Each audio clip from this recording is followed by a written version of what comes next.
Na verdade, Alberto, eu acho que eu me encontrei me desencontrando, de certa forma.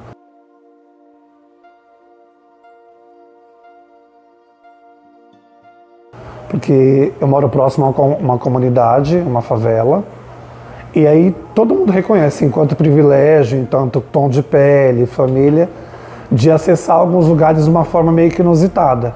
Eu fui acessar esse lugar através do esporte, voleibol.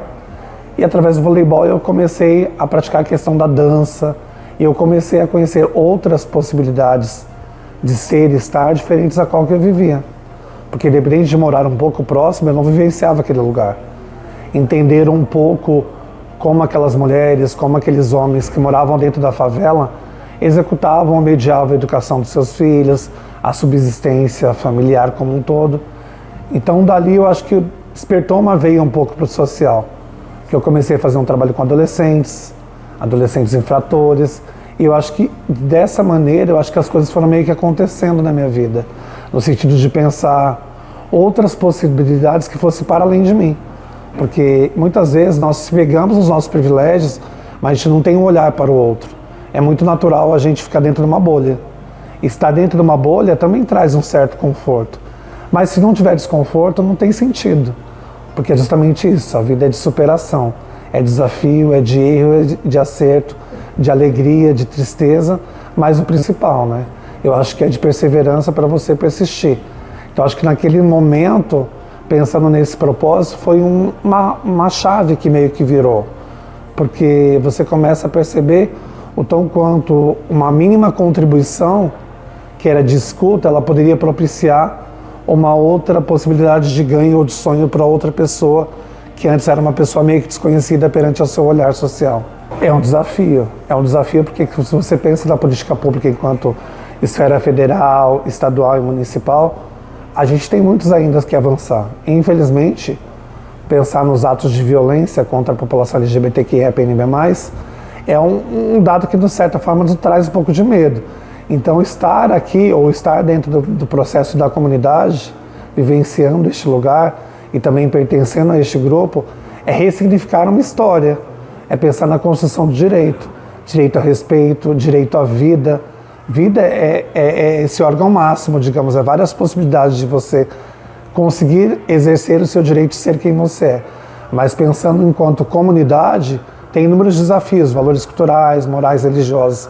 Então estar aqui enquanto trabalhador, não gosto que me chamem de ativista, de defensor, eu gosto de articular política pública, pensar a política pública mais emancipatória, que não é só dentro desse espaço, é dentro dos outros. Cada pessoa que adentra esse lugar, ela leva um tipo de informação. E, de certa forma, ela também semeia ou dissemina um pouco de conhecimento. Porque é fato que o preconceito ele é extremamente velado. Ele tem nome, tem cor, ele tem identidade própria. E quando você tenta pintar umas outras cores dentro desse cenário, você pensa a interseccionalidade dessas narrativas.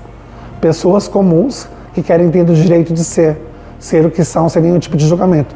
Então, quando eu adentro todas as vezes esse lugar e começo a vivenciar os processos talvez burocráticos ou os processos um pouco mais humanos, é pensar justamente essa transformação um pouco melhor do mundo. E quando eu te disse no começo, municipal, estadual e federal, porque infelizmente na grande metrópole de São Paulo ainda tem uma predominância de muitas pessoas oriundas de outros estados, que não tem sequer uma política pública mais adequada. Então a importância da Casa Florescer, ou do trabalho do Beto com outras pessoas, porque não é o Beto, são várias outras pessoas que fazem parte desse cenário. Não só a equipe, não só as meninas, mas pessoas de fora, que acabam trazendo essa informação e humanizando um pouco mais o mundo. Porque, de certa forma, você se torna uma referência para outros espaços, no sentido de pensar essa política pública mais afirmativa e mais inclusiva, mas também que vem cheia de entraves, porque eu digo, tem mudança política, tem mudanças que acontecem dentro do cenário da própria casa, quando chegam as meninas com questões de saúde mental, como que você acolhe, como que você faz esse entendimento enquanto a política de articulação de rede, envolvendo outras secretarias, né? Então é um desafio constante, mas também tem uma superação muito grande. Total, porque assim, enquanto um homem gay branco que vivencia outros lugares, eu já vivi vários momentos do universo LGBTQIA, PNB+, lá da antiga questão GLS, né? Gays, lésbicas e simpatizantes. E aí você vem criando porque as pessoas vêm buscando a sua identidade própria e o seu respeito coletivo. Então, estar dentro da comunidade ou vivenciando outros lugares, seja de boate, seja de lugares culturais, estando aqui, que vai fazer 9 anos que eu estou aqui, é pensar a garantia de uma política pública mais afirmativa. E aí, estando aqui, também me remete ao antigo Palácio das Princesas, da Brenda Lee, lá da década de 80. E várias outras transcestrais que vieram antes, que construíram uma história.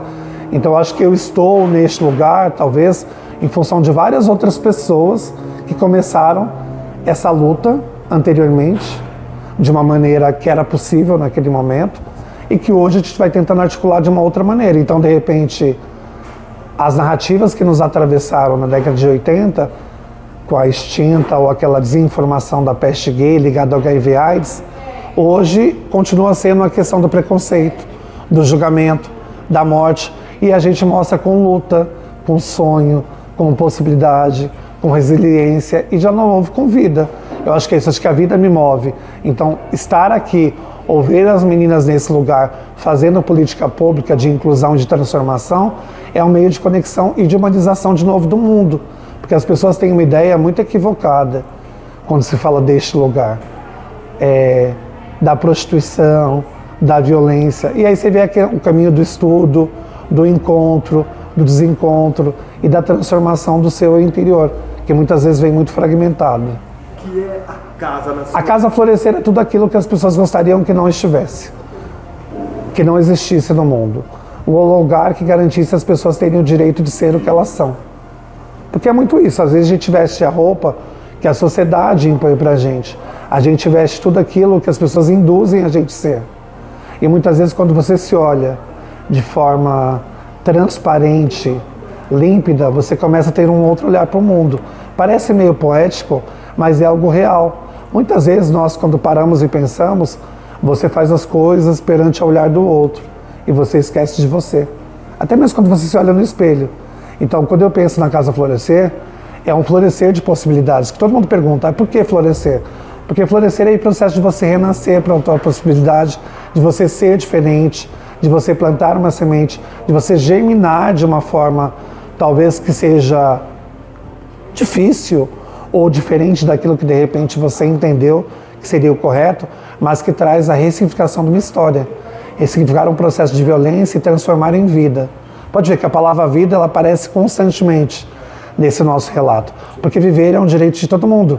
Viver e não ter a vergonha de ser feliz, cantar e dançar, e por aí vai. Mas é justamente esse resumo, o direito de você ocupar a cidade, o direito de você conseguir ser quem você é. Então, nesse espaço, independente das questões que atravessam muitas meninas, que são questões bastante dolorosas, elas conseguem ser o que elas são. E a gente consegue minimamente mostrar não só a existência desses corpos políticos, mas também uma política transformadora, mais inclusiva e muito mais humana. É um pouco tenso até falar sobre isso, eu vi que até o meu corpo falou de uma forma diferente.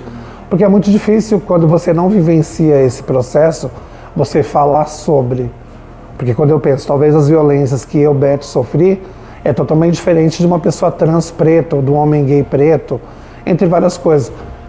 Eu recebo muitos relatos assim, no Instagram do espaço ou no meu pessoal, pedindo ajuda. E muitas vezes o que eu tento orientar ou minimizar aquela dor é fazer uma articulação política mesmo, no sentido de procurar um órgão mais próximo para fazer uma denúncia, ou de certa forma procurar uma retaguarda do poder público, ou de certa forma até articulo com outros coletivos que estejam próximos para tentar fazer um acolhimento mais adequado quando é um adolescente que está sofrendo abusos dentro do seu próprio lar.